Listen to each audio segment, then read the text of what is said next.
Hello, welcome back to National Park After Dark. We have another Trail Tales episode. Hope you're doing something you can sit and settle in, because I have really long ones today. Yeah, I think a couple of mine are kind of long too. So we have some fun stories and we're excited to just tell them. I want to go first. Okay.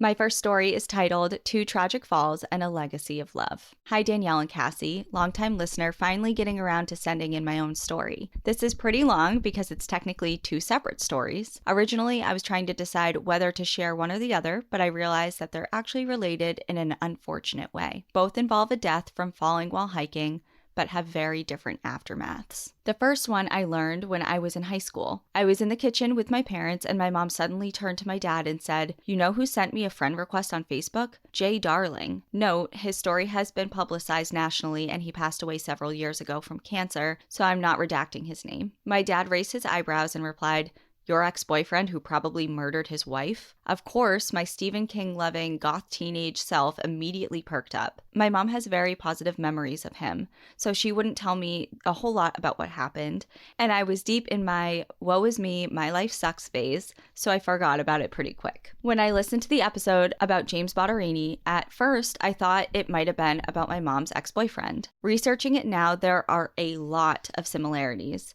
The TLDR version is that Jay was already in hot water for committing mail fraud to get a bigger life insurance policy on himself, and the suspicion was that he murdered his wife by pushing her off an 800-foot cliff in Kenai to collect on hers. He wasn't tried for her death until he served time for mail fraud, and he was acquitted of all charges for his wife's death in 2007, and her death was in 1997. The year after his acquittal, in 2008, a longtime family friend and his wife were hiking to the peak of Mount Crested Butte in Crested Butte, Colorado. They had a seasonal home there, and they were both retired doctors with a deep love for the outdoors. They were hiking to the peak, past the higher of the two ski lifts that are open in the summers, Silver Queen, if anyone is familiar with the mountain, and reached a small overlook into what, in the winter, is one of the more advanced ski trails. Bruce had gotten a little ahead of his wife at this point, who had stopped to take a photo from the overlook when he heard a cry. His wife had fallen 200 feet from the overlook. Rescuers said it was very obvious that it had been a horrible accident from the state of the ground at the top of her fall. Bruce was heartbroken, as were their children and grandchildren. However, he didn't stop loving the outdoors and that trail. I've been really lucky to get to spend several summers and a winter in Crested Butte, and every summer my family has gone.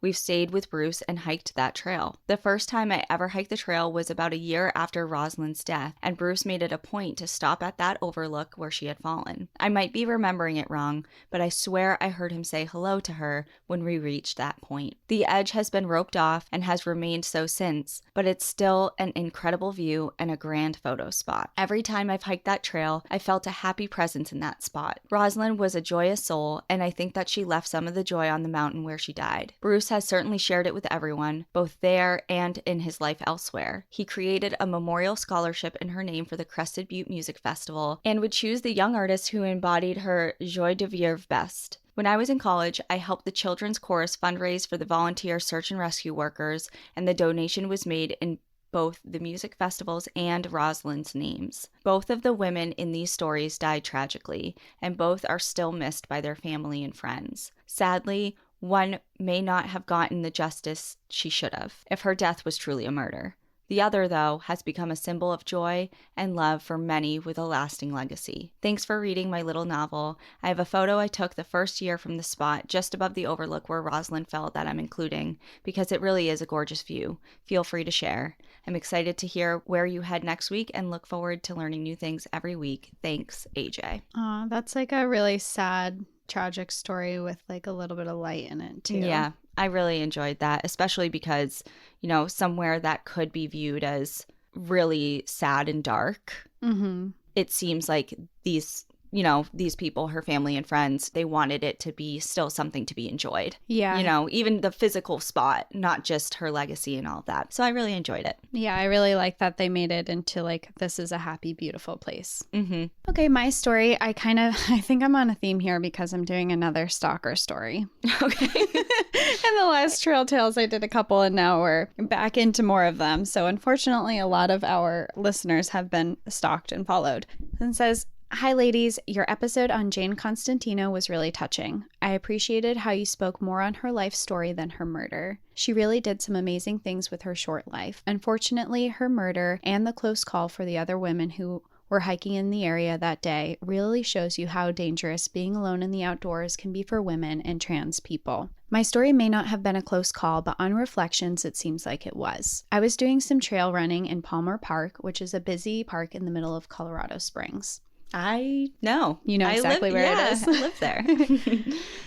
For those of you who aren't familiar with the park, even though it's in the middle of the city, it has some beautiful hiking and mountain biking trails. I was running on this winding trail on the way back to the parking lot when I stopped to take a break and looked at the stunning view of Taya or Pikes Peak. After a few minutes, I started walking back down the trail. I was looking down for a while to fiddle with my earbuds, which I almost always wear during the run, but rarely play music from. I think it's just a weird quirk of mine. When I heard footsteps approaching from the opposite direction, I looked up to make sure I was out of the way of any oncoming hikers or cyclists when I met the gaze of a man. He was probably in his 40s, white but tan, and he smiled. It's common for people in the area to nod, smile, to say hello as you're hiking by, so I flashed a quick smile back. But there was something uncomfortable about the way he smiled at me. Now that I think about his smile, I recognize it. It's the same smile that I would get from an executive at an office job I had years ago who constantly sexually harassed me. It was that type of smile. But at the time, I knew that it had made me feel uneasy, so I took out my earbuds and picked up my pace, just in case. Then I looked over my shoulder and saw that he had turned around. Was he following me? That's a strange spot to turn around, but I thought I was just being crazy. Even though I was second-guessing my intuition, I thought it was best to start walking faster. I looked behind me again and noticed that he was matching my pace. He was definitely following me. I ran. I ran as fast as I could, and then I thought, shit. The trail I was on winds deeper into the park before it goes back out to the parking lot, and although it's a main trail, I didn't see anyone. So I hopped on a side trail that usually has less traffic but would get me back to the parking lot faster, and I kept running as fast as I could. I didn't look back until I got to the parking lot. I didn't see him. I jumped in my car and I left as quickly as I could. If he would have caught up to me, would he have hurt me? I don't know. Jane Constantino was murdered in a busy park on a busy day. Even though Palmer Park is completely surrounded by the city and is a favorite after-work hiking spot for so many people, I never felt safe there again. Though I believe these very real fears shouldn't stop women and trans people from enjoying the outdoors, I also hope that knowing how common threats or violence against anyone who isn't a cis man motivates us as society to find solutions, so that we don't have to be afraid as we all just try to live our lives as beautifully as Jane did. Oh, by the way, my name is Sam. Thank you for reading my story. Wow.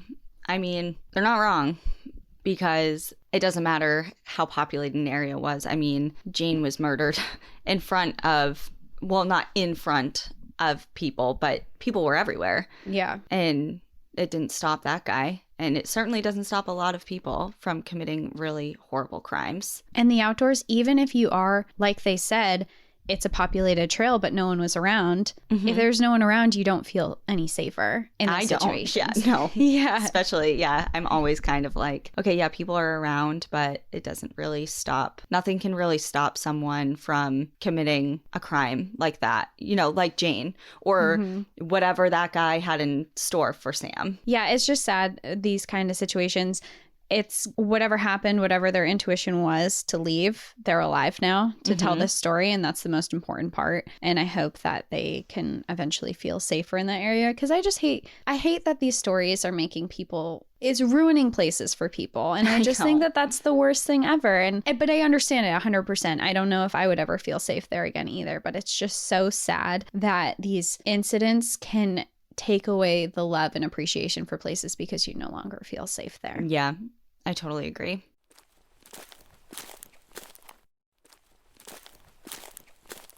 Okay, I have something completely different. Okay. There's no title to this one. It just starts. Hello, ladies. I just started listening to your podcast a couple of weeks ago, starting with the Trail Tales episodes that had several mountain lion stories. Since then, I'd been planning on telling you my most harrowing mountain lion tale, However, in light of this past week's events in my personal life and your request for magical tales, I've decided that another story I have might be more appropriate. I've always worked in remote and wild places since I first became a wildland firefighter at 17, and I've got a lot of stories in your wheelhouse, but the one I'm going to tell you is definitely the most magical and a bit romantic too. Sorry if it's a little long. I met my boyfriend Jack in college 5 years ago. My summer job in those days was as a stream quality monitor in the panhandle of North Idaho. I spent 4 days a week camped in remote places next to beautiful streams in the mountains, electrofishing collection stream morphology data, and collecting macroinvertebrate water bug samples. Best job ever, by the way. He worried about me the first few summers until I graduated and we moved away and took new jobs that didn't separate us so much. I worried about him too while I was out of service for days at a time because his job, while not remote, was still dangerous. I hiked every night after work before we met because I love hiking, and after we started dating, I got into the habit of hiking to the highest point I could see in every direction every evening after work to try and find a signal to tell him I was okay and that I loved him. The second year that we were dating, my third season in water quality monitoring, we had a week and a half long centralized training for the whole monitoring program in the state in Boise National Forest, which sits in the center of Idaho. The place for our training was fairly remote, about an hour drive on the Forest Service roads to the closest town called Yellow Pine, which had only about 100 residents at the time. I didn't have a signal in town or when I hiked to get to the high spots, and I knew Jack would be worrying, so he was on my mind quite a bit while we were out there. There were about 30 of us all together, including crews and crew leaders. One of the members on another crew was my older brother, who had been in his 5th season at that point and had gotten me into the job in the first place. In the evenings, I still took my hikes alone while everyone else got drunk by the campfire. It was early summer, high in the mountains. The creeks still had some of that glacial blue and were still very cold. The wildflowers were blooming, and the evening sun cast a red light across the meadows and peaks.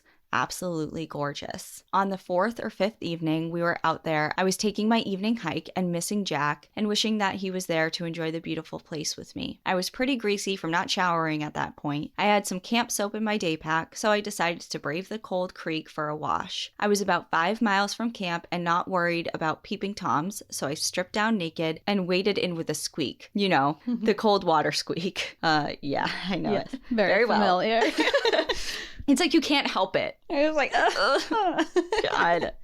And after I caught my breath, I began to wash. At one point, after I dunked to rinse my hair, I looked up and my breath caught in my throat. About 200 feet away, standing on its hind legs for a better look at me, was a large black bear boar. After settling down from the initial start, I started talking to the bear, as this is what I've always done around animals. Typically, when an animal means another animal harm, they will be silent until the last moment, so making a little quiet noise puts everyone at ease. At first, I teased him for being a perv watching me bathe. The bear huffed at that and dropped down on all fours and began to browse the vegetation nearby, apparently not very interested in my bad jokes. I watched him for a while, still talking from time to time. I told him he was beautiful, and he was, easily the most beautiful bear I had ever seen. His features were so strong, his limbs so powerful, and his coat a beautiful glistening dark chocolate brown. Whenever I paused and then started talking again, he would look sideways at me, and perhaps it was just because Jack had been on my mind, but the bear's eyes glistened just like Jack's did when he glanced over at me from his side of the couch when we were watching a funny show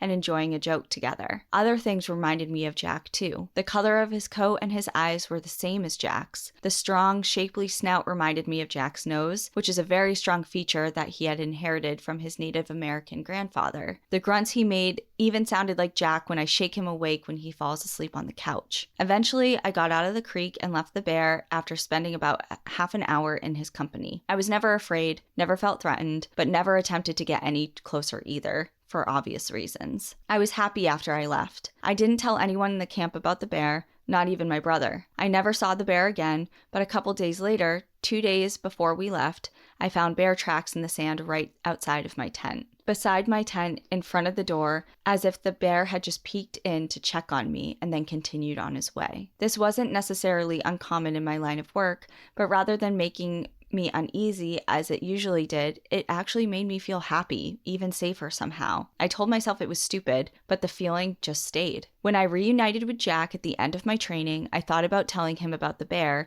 but I thought he would just tease me for my romantic thoughts. But later, the first night after I was back, we were in bed and he was on the verge of falling asleep and muttered, "I dreamt about you swimming." "Swimming?" I asked. Jack doesn't remember his dreams very often, so it was odd he was commenting on it at all. "Yeah," he said, kind of trailing off. "You were swimming in a creek naked. I saw your boobs. It was great." And then he started snoring. I'm not really a superstitious person, but I also don't question the things I see with my own eyes too much. I drew no particular conclusions based off of this incident, but I can tell you that I've had many dreams since then about Jack transforming into a bear. Sometimes they were nightmares where he was being hunted by men with dogs, and I was hunting the men to try and stop them. Sometimes they were just serene images of a chocolate brown bear foraging in the mountains. Jack proposed to me last week and I said yes. That is why I felt like this magical story was the right one to tell, or at least it felt magical to me. I'm ecstatic to be spending the rest of my life with the man and maybe seeing a bear in my dreams. I'd like to tack on a disclaimer to the end of this story. Please do not approach bears or other wildlife, even if you think they might be an animal manifestation of the love of your life. It's much safer for you and the animals to just wait until you're both human together again. Thank you for your lovely stories. I'm excited to catch up on the rest of them. Best wishes, Katie. I really like the disclaimer at the end. I just thought it was so sweet. And I just recently, over, the last few months, I've just really honed in on the fact of or the sentiment of, I really don't think that there are such things as coincidences, even if you can't explain them with your rational brain. I just feel like, what are the chances of that? I don't even know. He saw what she was doing in a weird dream. way. Right. Yeah. It's just. And for her to just, like she said, she has been out and doing this. She obviously spends a lot of time outdoors and in the presence of wildlife. And this is obviously not the first bear she ever saw. So for her to all of a sudden just pinpoint, just be really thinking of her now fiance in that bear, and then he randomly has a dream. It's just bizarre. Yeah. I don't get it. I don't understand the reasoning, but I don't think it was a coincidence. Yeah. And I think that's a really special story that you should always hold on to. It's a really magical wildlife experience, and I think a lot of people don't necessarily get a really magical experience with wildlife, and this is definitely one of those. Yeah. She said she was already in a remote camp, and then she was 5 miles away from that camp by herself. And it was just like a pure... And not to be afraid. Yeah. You just know that you're not in danger in that moment. Mm-hmm. It's very cool. Yeah. Well, I have kind of another story that also isn't super morbid or scary, and they titled it My Magic National Park Moment. It says, "Hi, Cassie and Danielle. I am a huge fan of your podcast and have listened to almost every episode while I've hiked, skied, and crocheted. I don't have a particular story that is necessarily worthy of being featured on Trail Tales." Hello. Guess what? You do. But I just wanted to send a quick message and share my heartwarming story. I'm also the outsider who requested a Capitol Reef story, and you'll see why. Oh, okay. It was inspiration for my Capitol Reef episode. Okay, I was like, oh, all right. Yeah. It's all coming together. It is. I'm a rising senior at the University of Utah in Salt Lake City, pursuing a degree in parks, recreation, and tourism with an emphasis in outdoor recreation studies. What a cool degree. That's very specific. You're way cooler than I ever was in college. Biology. Psychology.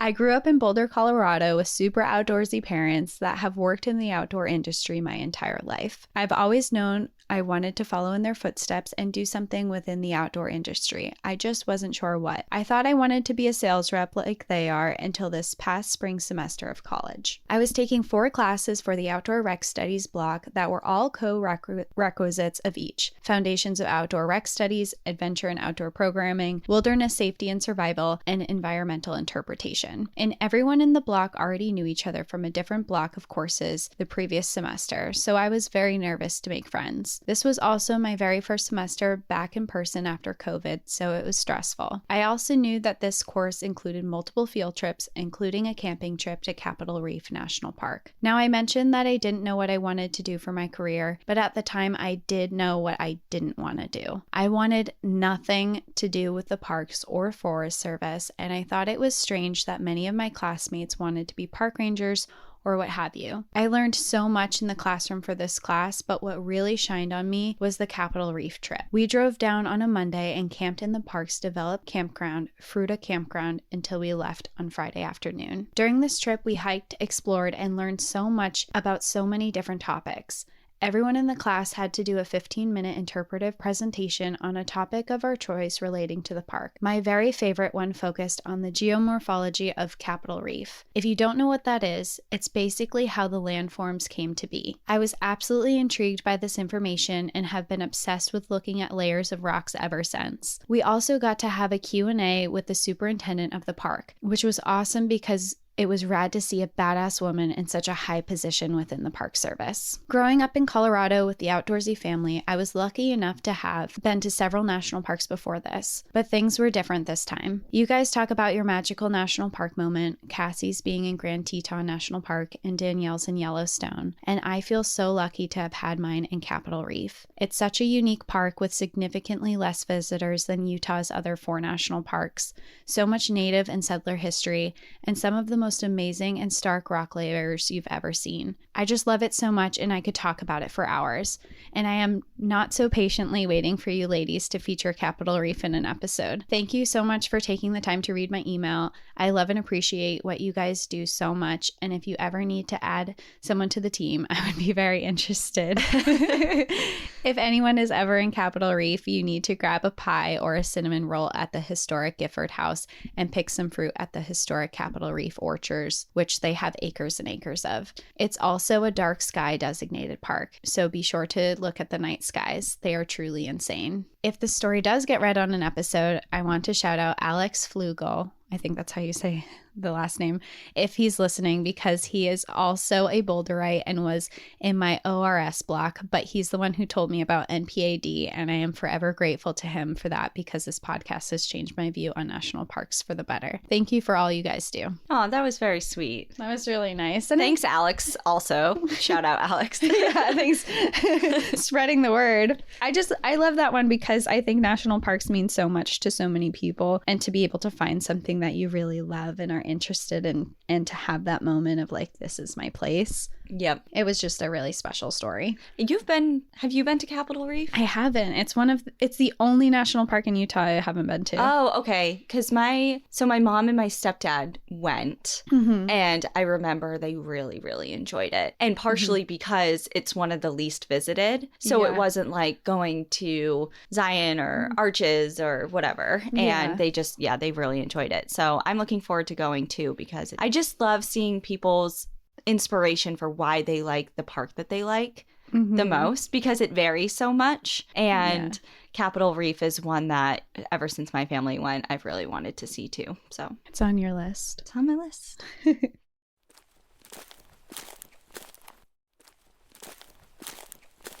Okay, so my next one also does not have a title, and it just begins, "Hi girls, I discovered your podcast last month.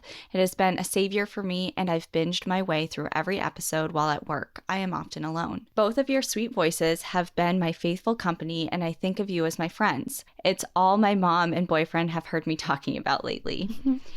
You both have sated my unending urge for adventure and history every day. I don't know what I'm going to do now that I have finished all your episodes. Today, I listened to episode 66, and I already knew about Ian, but I dropped everything I was doing and cried when I heard the clip of his voice. I am so sorry for your loss, Danielle. Thank you. I have been thinking of sharing this story for a week or so, but after hearing that, I couldn't help but feel like I had to. You all have been in my thoughts and prayers. Maybe you can take comfort in the way I have been. This story doesn't necessarily take place in a national park, but it is very related, as you'll see. I'll do my best to not be too long, but I already know that I will fail miserably, so settle in. Late August, I lost my grandfather. I was very close to him, and it is the most painful thing I have ever experienced in my life. He was an extremely healthy person who always loved the outdoors. When I was young, he was often on his motorcycle in the Sierra Nevadas. Almost 10 years ago now, he got into an almost fatal accident, and doctors told him he would never walk again. But in less than a year, he was back on his feet to everyone's amazement. A hiker and outdoorsman, the last few years he and his girlfriend would travel the country going to national parks, camping, fishing, and exploring. He was always strong and invincible seeming to me and never ever got sick. Needless to say that his death at 69 came as a complete shock to me and my family. Heartbreakingly, he had asked me and my family to come visit him numerous times last summer. Adeline, come down for a month, stay with me, go to some national parks. You can drive my truck. All you have to pay for is the flight over. He came to Georgia to stay with us at least twice a year, and we had a lot going on, and it felt like a trip to California, we live in Georgia, was just too much. COVID was still taking over everyone in California, and I had a new job to keep up appearances at. It is a decision that I will regret for the rest of my life. My grandfather lived in Oakdale, California, the cowboy capital of the world. I did not know that. I can still close my eyes and see the almond orchards to my left and the massive willow tree in his field. He had carefully watched to make sure it always had a steady drip of water since before I was born. My mother grew up riding her horse on the trail surrounding his land, and the place is just filled with memories. A short 2-hour drive east lies Yosemite National Park. Grandpa brought me there twice, taking part in the creation of my nature obsession. It was the first time I had ever seen a national park. As an adult, I exhausted every state park and trailhead I could find within an hour or two of my North Georgia home, went on a few road trips, and was creating a list of all the places I wanted to see someday. Mine is very long and seems to have everywhere on it too. LOL. Cassie and you have a lot in common. When my grandfather passed, after our initial shock and horror, my mom and aunt faced the painful task of selling his home. He had a large shop on his land, full of tools, a motorcycle, tractor parks, and any other miscellaneous thing you may think of. A daunting task. My aunt arrived there from Georgia before my mom and I. She did her best to go through everything at the house and figured out what needed to be sold. The biggest part of this story is hers and not mine. My mom received a phone call while I was in the car with her. My aunt's frustrated voice came over the speakers. Lisa, it's ridiculous. I can't find Dad's keys to the toolbox, and I have to clean it out. I can barely move it. It's so heavy. Do you have any ideas? I think the keys to the bike are in there, and I can't sell the bike without the keys. I can't even get the mileage on it. I mean, what am I supposed to do with all of this shit? I can't find anything. Where would he put his stuff? How are we supposed to figure this out? My mom went through some of the places she thought were possible, but really had no clue where to look. Why would they have not been just with his other keys? There was a whole basket of them in the house. Exasperated, my aunt got off the phone saying she would keep looking. We talked for a few minutes, my mom joking about my grandfather leaving us to figure out everything, and laughing while Lana looked for Grandpa's keys across the country from us. My aunt has an entertaining personality. When she's frustrated, she is really quite funny. She isn't the most clean-mouthed, and my mom and I could easily imagine her walking around, shaking her head and complaining to herself. Shortly, we received another call from her. We looked at each other and laughed before picking up, knowing it would be another complaint. Lisa, the keys. I was looking everywhere, and I was getting so upset, and I just stood in the middle of the shop and said, "Damn it, Dad, where the hell did you put the keys?" And, I looked around, closed my eyes, and outstretched my hand with my fingers pointed. It sounds ridiculous. I don't know what possessed me, but I started walking with my hand out. Just when I started thinking I was being ridiculous, I reached around a corner and felt the keys at the tips of my fingers. I opened my eyes, and they were in the wall. My mom paused for a moment. "I'm not really surprised," she said. "Yes, you don't understand. I closed my eyes. I was getting really frustrated with him, and I just yelled at him, so he showed me. I put my hand out, and I turned around as if I was being led. There is this huge wall, and there are support beams, and back behind one, far back, in a hole, I had to reach in a ways, and the keys were hanging on a nail. I never would have found them or thought to even look there. I had my eyes pressed closed tight. It's crazy." I can't say I was surprised either. I had believed that maybe ghosts exist to some extent for years. I listened to too many lore episodes to think otherwise. But the idea that my grandfather really did that was surprising, and I'll say convincing. I knew my aunt is a very naturally skeptical person, so on the whole, the situation couldn't be more discredited in any way. I missed him so much, and I still do. I wanted to believe that he was still really there. We joined my aunt there for a few days, and my oldest cousin joined us a few days after that. For me, it was a fight to begin a week full of tears. It was heartbreaking to see his home while he was missing, and even more heartbreaking that my cousin, aunt, mom, and siblings were all staying under his roof for the first time ever, and he wasn't there. The first night we were all together, we made dinner and sat outside where we would sit when he used to barbecue for all of us. All I could think of was how happy he would be to see us all together. As we were cleaning up after dinner, I decided to take some scraps to the neighbor's goats down the driveway. It was a long driveway with fencing on either side, and his house is on top of the hill. As I was on my way back, I just felt so heavy. I was looking at my feet, walking slower as the driveway got steeper. As I approached the hill, something told me to look up. What I am about to say seems unbelievable. I even found it to be, but it happened. It's a small thing, but it was very meaningful to me, and I'll never forget it. At the top of the hill, my eyes met my grandfather's. He was motioning for me to come up the hill and back inside, smiling and laughing. I felt some sort of weight on my chest lift as my eyes insisted to me that he was right there, just a few steps in front of me, him in his old striped sweatshirt and khaki shorts. He laughed and called for me to come back to the house. The sun was setting behind him, and the last few sunbeams lit up his gray hair. I picked up my pace, but had to glance down to keep from falling on my face coming up the steepest part. When I looked back up, he was gone.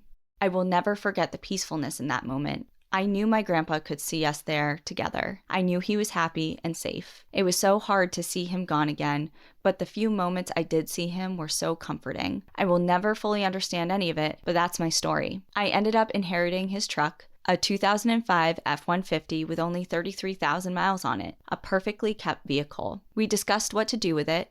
It was so expensive to ship back home, and I was in between jobs by then, so I decided that the best use of the truck being on the opposite side of the country was to drive it back. It ended up being the road trip of a lifetime. My mom, my sister, and my youngest brother and I all drove from Oakdale through the Redwoods, Kings Canyon, Zion, the Grand Canyon, Bryce Canyon. Stay at the Ruby Inn if you can, or eat there. It's fantastic. Capitol Reef, Arches, Canyonlands, Black Canyon of the Gunnison, and Rocky Mountain National Parks. We hiked, drove, cried, got lost. We saw frozen lakes and swam in the desert. We even saw a bald eagle in the Black Canyon of the Gunnison. It was incredible. I had never been to any of those parks before. I am so thankful to my grandfather for making that a possibility. I bought a sticker at each stop along the way and put them on the back window. I can't wait to plan my next road trip. I would say it is a very healing thing to do when something traumatic like this happens. If you have the time and ability. Well, that's my story. Like I said, long, thank you for all you do. I appreciate your story so very much, especially the history. The photo attached is of my grandpa and younger siblings in 2005 at Yosemite National Park. Sincerely, Adeline. I loved that story. Ugh, just hit me where it hurts, Adeline. Pulling at the heartstrings on this one. Oh my God.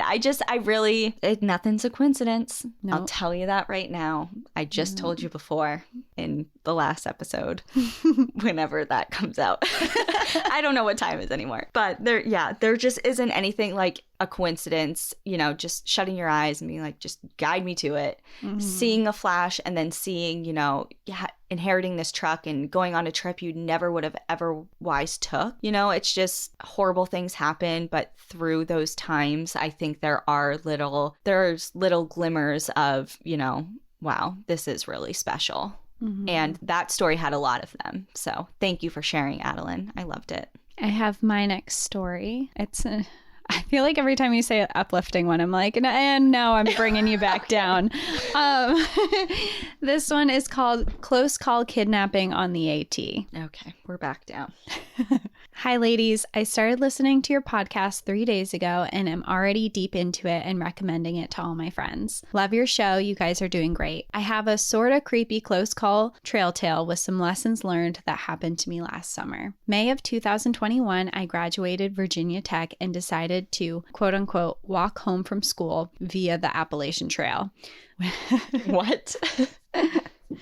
It was a 23-day hike and about 310 miles, and my first solo backpacking trip longer than a night. Each day, I'd get to a shelter by dark, make dinner, and socialize with other thru hikers, then turn in for bed before walking the next day. One night, I outwalked the group I normally met at the camps and had gotten to the camp where I'd known no one. I sat down for dinner with 2 other hikers and former U.S. Marines, McSquatch and Locash, and hung out for an hour or so before going to bed. The next morning, we said our goodbyes, and I didn't see them again for 3 days. When I saw them again, Locash came up to me and saying he was relieved to see me and began to tell me about the morning we had left the camp. He and McSquatch headed out earlier than me and were a mile apart from each other as they hiked that day. Almost right after the campground was a big 1,000-foot incline where the AT practically shot straight up and crossed a serpentining forest road multiple times as it made its way up the mountain. Locash told me how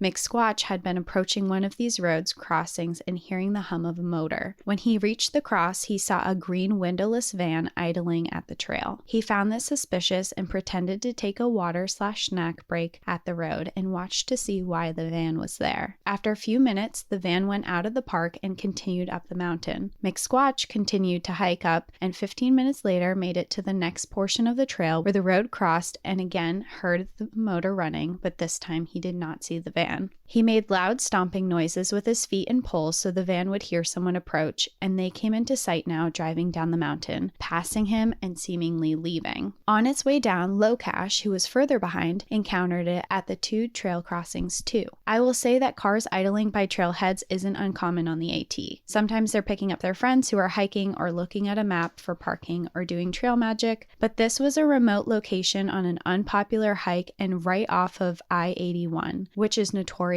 for sex trafficking. Locash thought this was suspicious, just like McSquatch, getting the bad gut feeling and dread without the 2 even communicating to each other yet about this, and he too waited at the crossing, eyeing them down to leave. He said he did this because he was aware that I was close behind him, and he had a feeling that when I wandered up next and the van saw me alone, I would be in a very vulnerable position and likely what they were looking for. I'm deeply grateful to McSquatch and Locash for trusting their guts and looking out for me that trail day. Maybe it was nothing, but you talk about that feeling of dread in your show and how it's always right, and the fact that they both felt it with this seemingly trivial encounter makes me a believer to listen to your instincts. I also learned to keep your phone charged and handy, not in the back pocket of your backpack, in case something would happen and they take you and leave your bag. My final lesson was to make friends on the trail so they look out for you and notice if you're missing, and also to look out for yourself and carry some form of protection. I wish that day I brought a knife or pepper spray more than just the whistle I had tied around my straps.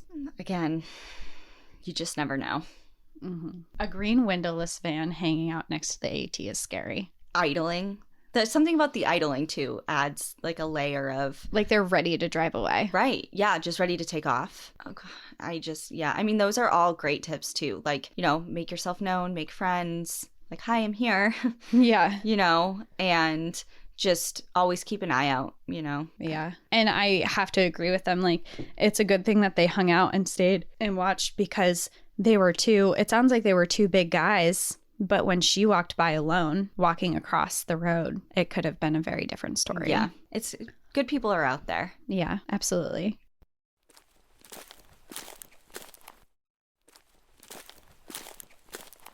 Surprise.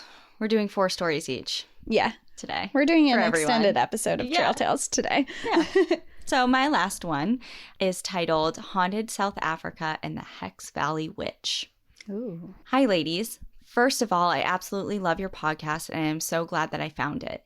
I listen every week and I am always bummed when I run out of episodes to binge on my hour-long drive to work. I even hooked my boyfriend on you guys after forcing him to listen to Night of the Grizzlies on our way to bear country in Idaho. I didn't grow up doing a lot of outdoor adventures and am now making up for the lost time as an adult. I'm learning to overcome my fears and explore places I never thought possible thanks to Bear Spray and a little bit more understanding about wild animals. Needless to say, I appreciate your thorough research, hilarious banter, and ethical and moral points that leave me thinking more thoughtfully about how I adventure around the world. Thank you for creating it. Okay, you think we're hilarious? That is great. That's all I got is that we're really funny. It's like that makes Me so happy. That is something I've never heard. No one has ever been like, oh, Danielle, she's so funny. Like, no one has ever Until said that. today. Until right now. Okay. Add it to your resume. Yep. My trail tale doesn't take place on a trail per se, but after hearing one of you mention that South Africa was #1 on your list, I had to send in my story. I graduated high school at 18 without much of a plan and decided to spend a few years volunteering around the world until I found out how to land on my feet. I spent time in the UK, Guatemala, and Cambodia, then committed to spend 6 months volunteering in South Africa to help spread awareness about human trafficking prior to the World Cup. Wow. A well-traveled woman. Really good person. From the start, I fell in love with South Africa. I've traveled all over the world, and South Africa will always remain my favorite country. The striking landscapes and wild, rugged beauty captured my heart right away. I lived in Worcester, Western Cape. Okay, and just so before everyone comes at me, this is spelled like Worcester, like in mass. Okay. And it looks visually like Worcester. I don't know how it's pronounced, but in mass, we say Worcester. It's Worcester. So- It has to be. It's in South Africa though. Oh, fair. Either way, I lived in Worcester, Western Cape, and my friends and I would sometimes travel over the mountain to visit Cape Town. Sometimes we would stop our car at the top and watch baboons sneak out towards us from the mist. I was lucky enough to have met a few individuals that grew up in South Africa and were able to show me around places like Muizenberg, the Garden Route, and Wilderness. We were even able to camp on Christmas Eve and wake up sweating at about 113 degrees Fahrenheit. It was truly the adventure of a lifetime. But this story is about the Hex Valley. My friends and I were invited to sing at a local church conference in Hex Valley, about an hour's drive away from Worcester, in a town called De Doorns. Because the conference would be 2 days long, the church paid for all 4 of us to stay overnight in a local guest house on a farm. The farm was part of the original De Doorns, one of the first 4 farms in the Hex River Valley in the year 1731. Many travelers traveling between the Cape of Good Hope and the Karoo would visit the farm to buy brandy and experience the hospitality of the farm.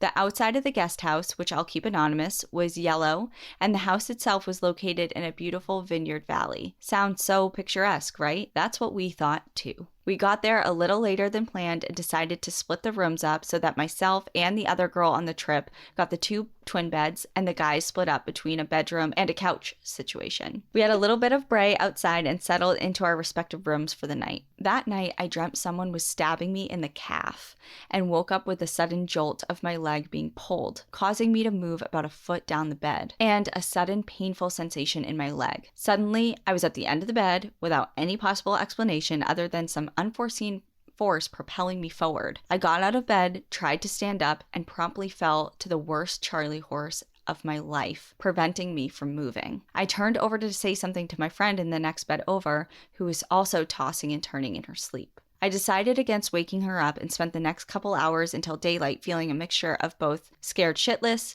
perplexed, and trying to navigate the situation from a rational standpoint. The next morning, I shared with my friends what happened, and they stared at me, wide-eyed. Turns out I wasn't the only one that slept poorly that night. My friend in the bed next to me had a very similar dream of a man trying to stab her with a knife, and the 2 guys we were with both had the same dream of a girl crying and frantically searching for something or someone. We were all pretty spooked and shook when we arrived at the conference, and the staff asked us how we slept. We shared our experiences, and they gave us each a look that seemed to show that they weren't surprised. It was then that they told us the place that they had put us up in for the night was known for being haunted, but a great deal. And they thought that the 4 spiritual people were there, so it wouldn't be a problem. Like, thanks for the heads up. They're like, oh yeah, you go to church, you'll be good. Like, no big deal. We just wanted to save money and scar you for life in the process. So, who were the people we saw in our dreams? We have a couple of theories, but the woman was most likely the Hex Valley Witch. Legend has it that the Hex Valley gets its name from a bewitched spirit named Eliza Marrying, who resided in the valley in the mid-1700s. She was said to be beautiful and have many suitors, so much so that she said she would court the first man who was able to climb Matrusbo Peak, the second highest peak in the Western Cape, and return with the rare indigenous Disa uniflora orchid. Unbeknownst to her, her favorite suitor took up the challenge and slipped and fell to his death, causing Eliza to be racked with grief so deep that she allegedly went mad and had to be confined to her house. One day, she tried to escape from her room and fell out the window to her death. Some say it was an accident, while others say it was suicide. Now, she is called the Witch of Hex River Valley because her pride cost her her life and love, and can be seen wandering at night to those who watch for her, with her grief-stricken cries even invading your dreams. Oh, and I forgot to mention, this all happened 3 minutes from our guest house. As for the male who so rudely woke me up, I never did find out who he was and would love to hear from your listeners if they have any theories. For all the creepy crawliness of the story, I wouldn't change my time in South Africa for the world and dream about going back someday. It was when I was there that I was able to reconnect with myself and discover my passion for helping others, which led me to now working as a licensed clinical professional counselor. As always, enjoy the view, but watch your back because sometimes it's haunted as fuck and can still lead you to beautiful things. Allie. Because sometimes it's haunted as fuck. It just reminds me of you, like you were on a kick once of saying, you got haunted. It's like, I'm not sure if I was haunted. It's like, yeah, you were. You got haunted. You got haunted. Allie and friends. And said it once, I'll say it a million times. There is no such thing as a coincidence. Especially dreams like that. Dreams like that. There is no way that this dream... the two girls had a similar dream and the two guys had a similar dream. Yeah. There's just no way. No. And I'm going to share something that is dream related. It's not haunted. And, well, maybe it's I don't know. You can make up your mind. You got haunted. You got haunted. I didn't get haunted. I wish I got haunted, but I'll try and keep it short. But it's so special, and it has to do with dreams and it not being a coincidence. So several weeks ago now, Ian's sister and mother, who were in 2 different places, 2 different countries actually, had a very similar dream that they were in Ian's truck with him, and they woke up and called each other and were like, oh my gosh, I had a dream about Ian. And the other one was like, oh, me too. And they're like, oh, what it was about? And then it was like the same thing. They were all like in the truck and doing, it's like, okay, that's weird, first of all. Yeah. But then his sister said, turned to Ian, and Ian turned to her, and he was missing an eye in the dream. Mm-hmm. And she was like, oh my God, what is going on? Are you okay? Like, what's happening? And then he disappeared and reappeared, and he was like smiling and laughing, and he had both his eyes. And she was like, okay, that was really weird. And then she shared that with all of us, and we're like, okay, that's very odd because nothing was ever wrong with his eyes. Yeah. And then 2 days later, his mom sends us a group text and says, I think I know what your dream meant. And she sent us a picture, and it was a certificate thanking Ian for his generous donation of his corneas. That gives me, you've told me this story before, and it gives me chills every single time I hear it. It's like, it literally just floors me because Ian was an organ donor, and we knew that very clearly. Like, we went through that process, and we were made aware of the different organs he was able to donate. Mm-hmm. But no one ever said anything about his eyes to us until we got that certificate in the mail. So it's not like a thought that would have been going on in either of their minds. Anyone's before. minds. Yeah. It's like, that is not a coincidence. No. It's not a coincidence. And it's just, that's such a special, for Allie, sorry you didn't have that heartwarming. Yours wasn't dream. Exactly heartwarming. It was more like a little terrifying. Like you were being killed almost in the calf. Yeah. But yeah, for that, it's like, when sometimes dreams I truly think mean nothing. Mm-hmm. And other times, whether it be like the Hex Valley thing or that thing with that dream with Ian involved, it's just, though there's something to dreams, I think, at least some of them, that we don't understand. And then later put the pieces together, and sometimes it's really special. For Allie, I'm glad you survived. I'm like, not to take away your story, but yeah. Yeah, that was a really cool story. And it also made me want to go to South Africa even more than I already want to go. To go to Hex Valley? No. Oh, just because of the life-changing. Just South Africa, yeah.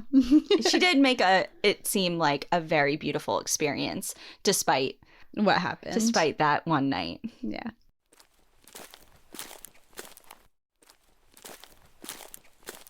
All right, I have my last trail tale of the episode, and this one is titled Trouble on Mount Katahdin. Oh, kind of near home. Yeah. Hi, my name is Lauren, and I'm a fairly new listener of the pod. A friend recently recommended I listen to your episode on the Jenny Lake Rangers, and after that, it was game over. I binged every episode. You two are amazing and have done such a nice job with the pod. I also went to UNH, so I get excited when you talk about New Hampshire. Home sweet home. Anyways, every time I listen to the Trail Tales episode, I am reminded of a rather terrifying hiking experience I had in early October of 2020. My parents planned a hike up Mount Katahdin in Baxter State Park, which, for anyone who doesn't know, is the tallest peak in the state of Maine at 5,269 feet and is part of the Appalachian Trail. It was kind of a last-minute trip, but I had a few days off of work and so did my older brother, so we decided to join. I was 22 years old at the time and my brother was 26. The four of us made the journey from Massachusetts to bumfuck Maine. I mean, most of Maine can be categorized as that. Yeah. So you're not wrong. And got ourselves ready for the hike, which I knew nothing about. Because the trip was last minute, I didn't get around to doing any research other than what my parents told me until we were already on our way. Fortunately, I'm like my dad, which means I'm a preparer, so I had more than enough layers, water, and fuel packed for the short trip. The hike is very strenuous, no matter which trail you choose, and features steep rock faces and a lot of scrambling. That all sounds fine, but the headlines about recent rescues and deaths definitely made me nervous. Just a week before, someone had fallen from Knife Edge Trail. Highly recommend a YouTube search on the trail if you're unfamiliar, and was seriously injured. And another hiker had a medical emergency and also required a helicopter rescue. In fact, there was a record high number of rescues that had taken place that season, which is not what you want to read before you start climbing. We had done a lot of hiking growing up and are generally active people. Fortunately, I was pretty deep in marathon training at the time, so that gave me some peace of mind physically, but are by no means pros.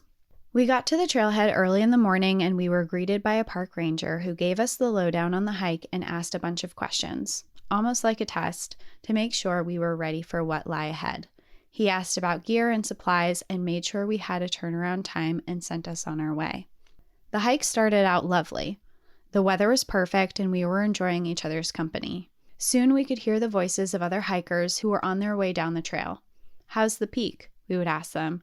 And we got the same response from everyone. Oh, we turned around at tree line. They said the weather was brutal and it was now snowing and we would see for ourselves when we got up there. So we trekked on. As soon as we reached the tree line, we were met with intense 60-mile-per-hour winds, snow whipping around, poor visibility, and freezing temperatures. My parents immediately said hell no and turned around, but my brother and I decided to climb up on the rungs on the first rock just to see what it was like. We had intentions of turning around, but told our parents that we would either catch up with them on the trail or meet them back at the car. Climbing up that first rock, my brother and I were laughing at how insane the conditions were. Snow was being blown by such strong gusts and the air temp was so cold. "Let's just climb around one more corner," my brother kept saying, and at that point I think we both knew that we were going all the way up. There was another group of hikers in front of us, which made us feel a bit more comfortable, but it wasn't long before we passed them and could see nothing but snowy white rocks. The climb was definitely strenuous, and the two of us maneuvered and scrambled through tall rocks, which helped to block some of the freezing wind. We hydrated and snacked when necessary and continued to be in awe at our surroundings. Eventually, we scrambled up the last large rock and were met with a terrain that looked like it was from a different planet. I'll attach photos. It was flatter but slippery, and the white trail markers were hard to find with all the snow. Finally, we ran into our first group of hikers. We stopped to chat to these two very friendly older men and asked if we were close. No, not really. They had told us that they had run into some other hikers who had been made aware of a body that was at the summit. They spoke pretty casually about it, so I figured someone was injured and awaiting rescue, but that things seemed to be under control. We trekked on. It wasn't long until we ran into another group of hikers who looked extremely upset. They too spoke of a body at the peak, and apparently nobody had warned them. It was at this point that I realized that the individual at the top of the mountain was not waiting for rescue, but that they were dead. It was incredibly hard to hear this news, especially being so beaten down by the elements, and I began to get really anxious. From there on, every group we passed would say, "Not sure if anyone told you, but there's a body up there," and my anxiety would heighten. We reached another group of hikers who gave us the same warning, and I asked them the same question I asked everyone else. "Are we close?" For the first time, instead of hearing no, I heard, "Oh yeah, just 200 yards up there." We thanked them, and I froze. I reached out for my brother with tears in my eyes. I was starting to panic. It had been such a treacherous hike getting up there, and I was scared of the reports that we had heard from everyone. He calmed me down and went ahead to scope out the scene. He told me where not to look. We took a couple pictures, even though the visibility was 0, and finally made our way back down the mountain. At the bottom of the mountain, we reunited with my parents, who were very happy to see us. My Garmin clocked in at 10 miles and a little under 7 hours, so they had been waiting for a bit. There was a group of hikers who had just completed the Appalachian Trail and were having a small celebration. My parents said that they had talked to them for some while waiting for us, and they were very emotional about what they had discovered on the last part of their journey. The body had already been reported to the Park Service by some hikers earlier in the day, and they were planning a recovery mission. I later found out that they couldn't recover the body for hours because the conditions were too dangerous for a helicopter. While I chose not to observe, the deceased hiker was described as being ill-equipped and not wearing proper clothing, especially for the conditions, and had likely frozen to death. That could have been anyone at the top of the mountain, as things change so fast and you can quickly become in over your head. It could have been us up there. My brother's hydration pack had leaked, leaving his pack wet, which further exposed him to the cold and also meant he had less water. Good thing I had extra and he was wearing wool, which stays warm when wet, and had a raincoat packed. I, on the other hand, was just wearing an off-thick Lululemon leggings on my legs, which were not enough to protect me from the cold wind. My butt was literally numb.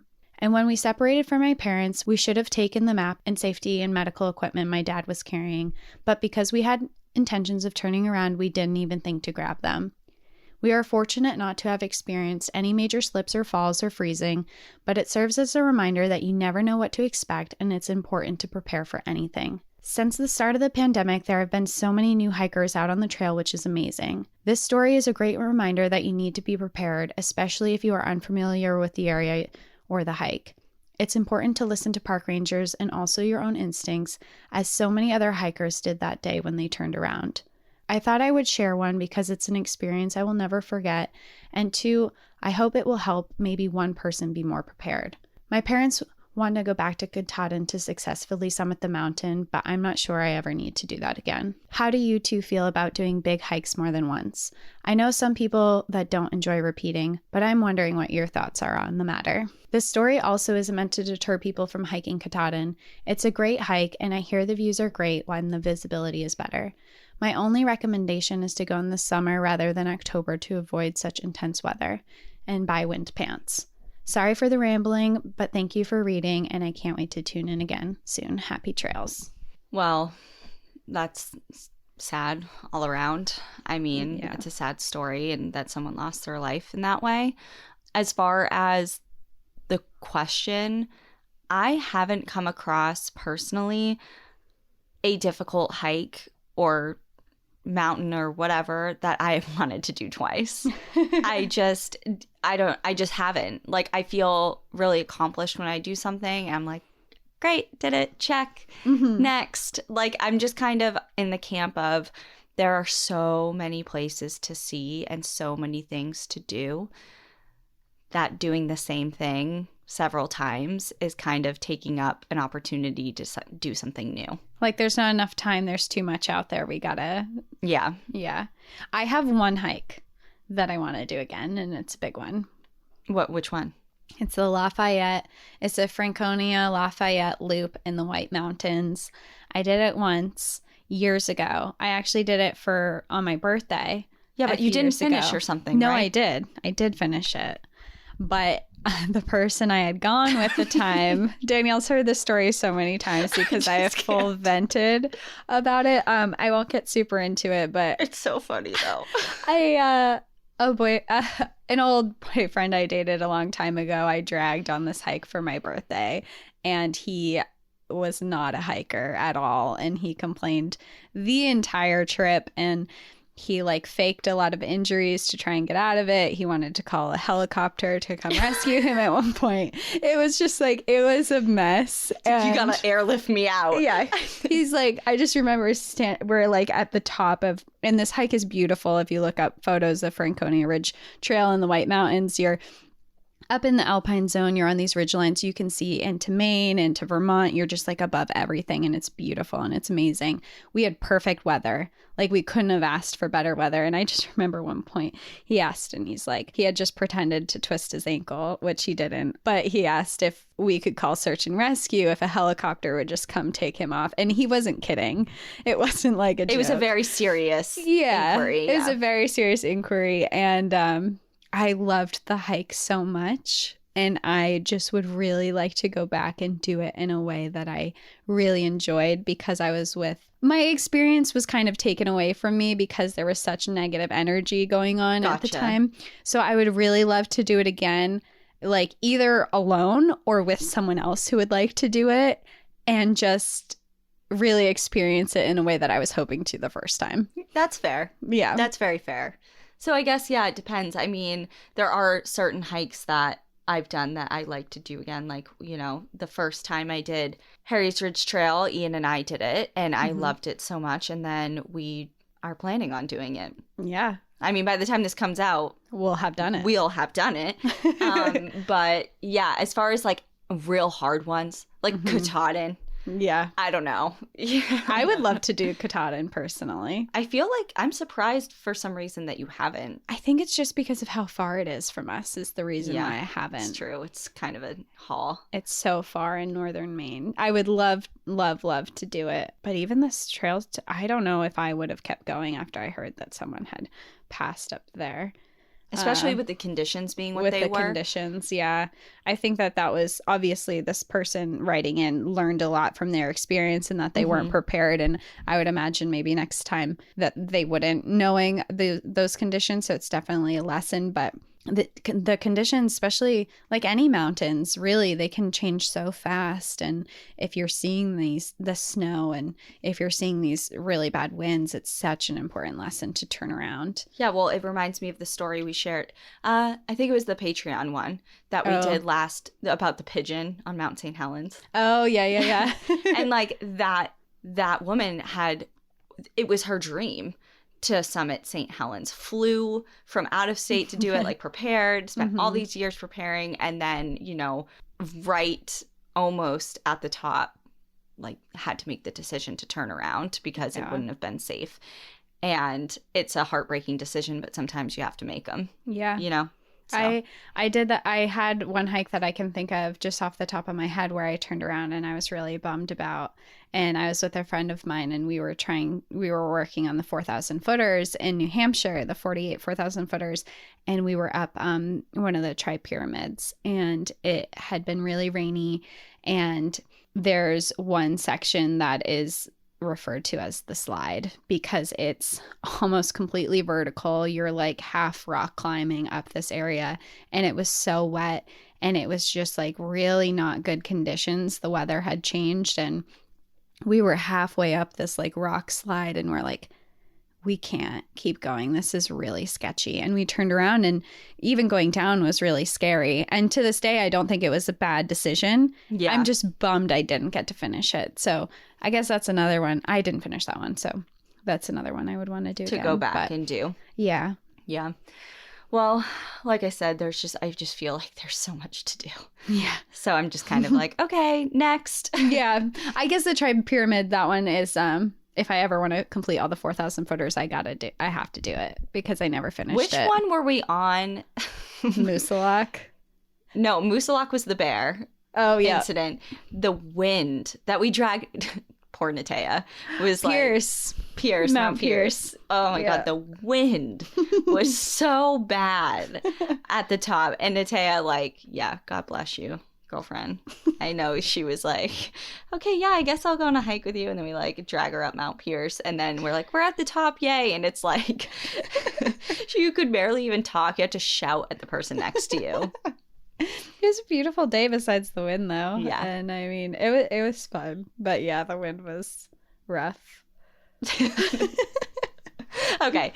Well, that was a long one. That was a long one today. Yeah. But thanks everyone for sharing your stories. If you have ones that you would like to submit, npadstories@gmail.com, or we have a form on our website, npadpodcast.com. And that's it. That's it. So in the meantime, enjoy the view. But watch your back. Bye, everyone. Bye.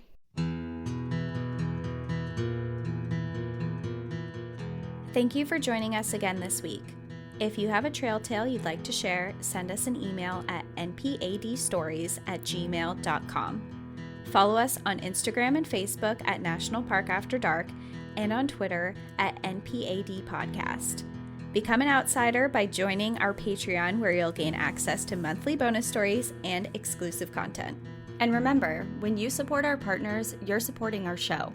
To access our special discount codes along with source information from today's episode, check out the show notes. For information on the show, to shop our merch store, sign up for our newsletter, and more, visit npadpodcast.com. And if you're enjoying the show, please rate, review, and subscribe wherever you listen to podcasts.